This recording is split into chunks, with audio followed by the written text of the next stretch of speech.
So it was quite a cumbersome, and it delayed the parties to getting the actual result.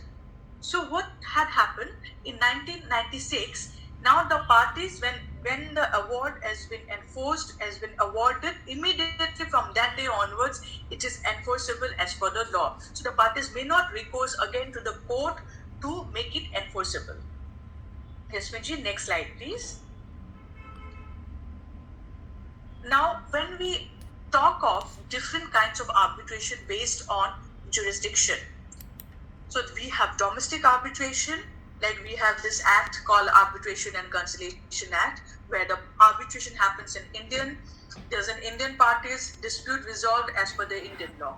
Then we have international arbitration. So one of the disputing party is domiciled outside India, and if the subject matter is also outside, or the agreement is one of the parties to the agreement, and dispute is foreign origin, so then it would come under the international arbitration.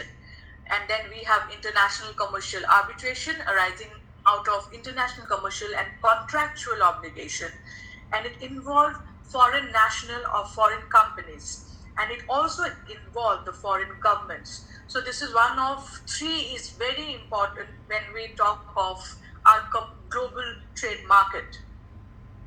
And then we have types of arbitration. What are the types of arbitration recognized in India? So many countries have two types, many countries have one type, and in India we have three types of arbitration. One is institutional arbitration. So when we talk of institutional arbitration, it's more of a body who have their own set of rules, and the parties would follow that set of rules, and it would whenever the parties come into a contract, enter into a contract, they would write it as a, whenever there's a dispute arose, we would refer the matter to this particular institution. So there is no individual arbitrator, but it's an institution.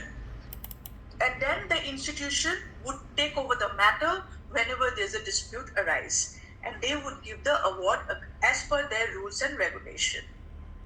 Now, I would like to highlight and give importance to this institutional arbitration, because in the last week, our Honorable Law Minister Kiran Rijiju has said that India is becoming now international hub of arbitration. So we have few institutional arbitration, like international commercial arbitration, we have ICA, and we have few others, but it's not that strong.